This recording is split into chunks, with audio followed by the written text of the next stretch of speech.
Anthony, you're behind in the running backs of Terrence and Joel. They're going to get a lot of touches every week. But the last couple of weeks, it's been you. It's been some of the other guys who have come away with big touchdown runs and have taken some of the pressure off those guys. When you get your chances, what are you trying to do with them, knowing that you might only get 2 carries like today or even 3 or 4 in a game to make your impact? I just listen to the coaches, try to hold tight onto the ball. As y'all can see, it was raining. Still held on to it. Like to thank my linemen for blocking for me.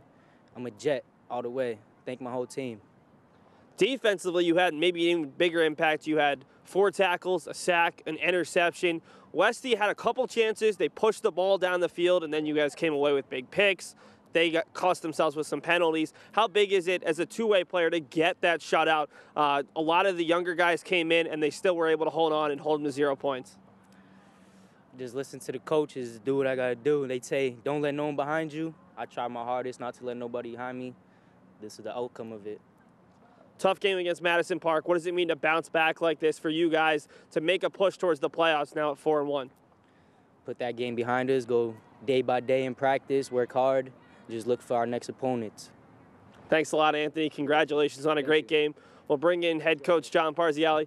Coach, he sounds like a little coach in his own right. You have to be happy with the result, but obviously there's a lot of things that you want to work on going forward.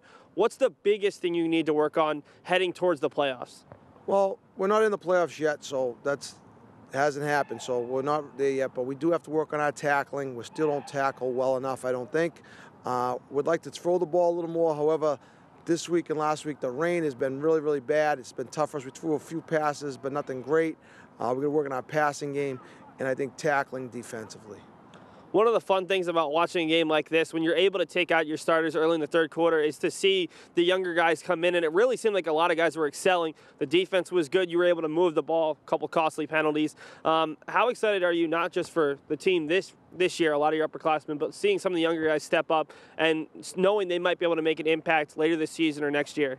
Well, we always try and work the young guys. They come in, they get their butts kicked by the varsity. It's nice to get them in a varsity game on a Friday night. They have their games usually on Monday.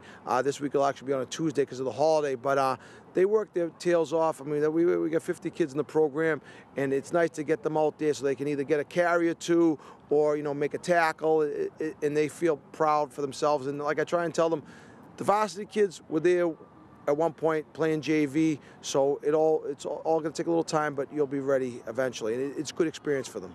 Well, Coach, thanks so much for your time. Go home, dry off. We've seen the East Boston Jets twice this year. They're 2-0, 4-1 on the season. We'll see how far these Jets can fly later on this year.